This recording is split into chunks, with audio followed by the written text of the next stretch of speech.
Hi, I'm Denise Salala with Hooves and Homes Realty, and welcome back to Riding Around Raleigh. Today, we are going to be discussing the town of Angier. Yes, Angier, never Angier. So why Angier, and when did it start? In 1899, around that time, a gentleman by the name of Jonathan Angier bought the railroad and the surrounding area, and he actually worked with a gentleman named Jake Williams, who was a farmer, ended up acquiring that land.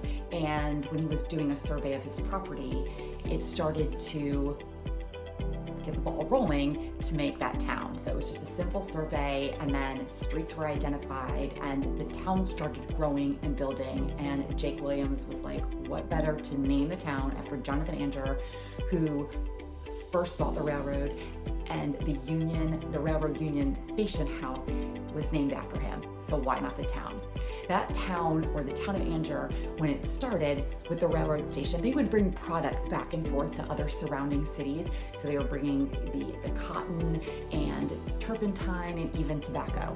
And so it got itself, or the name on the map, and that's how Angier started and started to grow. Today, the town of Angier is located in Harnett County, with just the northern part in Wake County. The Wake County part of Harnett is known for really beautiful homes that are priced less than homes that you would find, let's say, in Raleigh or other surrounding cities. So people will ask, why Angier, and why, since the demographics, we're seeing a lot of 20s and 30s and young professionals moving there? Why? Well, the livability score is higher than the national average, and the livability score is based on crime rate, education, cost of living. And well, Angier's pretty good on most of those items. The crime rate is lower than national average, especially the violent crime, and the cost of living is even lower than national average, as well as the price of goods. Now, the education is sound, which is saying that 3 of the schools are top ranked, and that's McGee's Crossroad Elementary, Harnett Central High, and Harnett Central Middle. Now, take that for what it's worth, because they're based on proficiency test scores, where in the public schools, because there's only one private school in Angier, but the public schools proficiency tests are hovering in math around 29% and in English around 37%. Now you ask, what does that mean? Well, with those proficiency scores, it does fall in the below average or below 50 percentile ranking in North Carolina. Education is a huge thing, even if you don't have kids, or you don't have kids that are in that school age, because it does, if they're great schools, great rankings, drive up the property value. Now, to every parent, school rankings, or what the definition of a good school is personalized. So make sure, if you're looking at homes, find a realtor that can either find out more information about the schools, connect you with parents of kids that go to the schools, connect you with any of the teachers, so you get that feel. But Angier, those are the 3 schools there that are top ranked. Now, taking it from education, we're going to go over a little bit to the housing market. So we already said that the cost of living is lower than the cities like Fuquay-Varina, Raleigh, and lower national average. And the market right now in 2024 is a little wonky, and we get questions all the time, where should we move, and what's the housing market doing, and what it's saying. Well, in Angier, year to date, the sale prices are 5% higher than in 2023. So the prices are higher, but the days on market are lower by 11%. So you see that the prices are higher, the days on market are lower, and then you get that supply and demand with knowing that there are 40% less listings than last year. So when a house goes on the market, there is a scramble if it is priced right and matches the condition.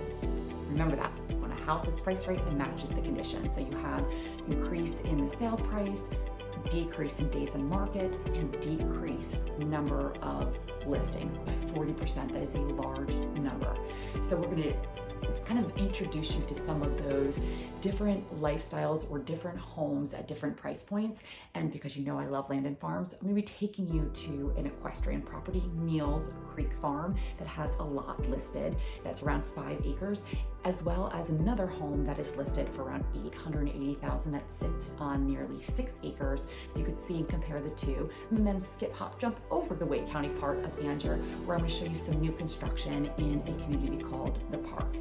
So you're going to get to dive into more of the housing market, show you the downtown area of Angier, because although a small town with just a square, I think the square mileage is 2.29 square miles. The census in 2022 was hovering just around 6,000.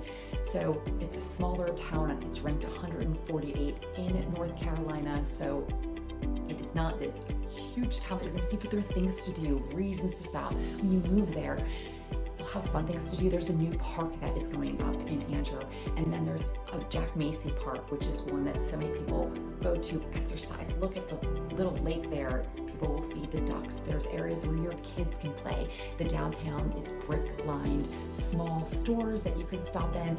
There's also a vineyard, and this vineyard also has a restaurant. Why not a seafood restaurant there that you could sip on some of the great wine that you will find all over North Carolina, or served all over North Carolina, and you can taste, sip, and enjoy it while eating seafood.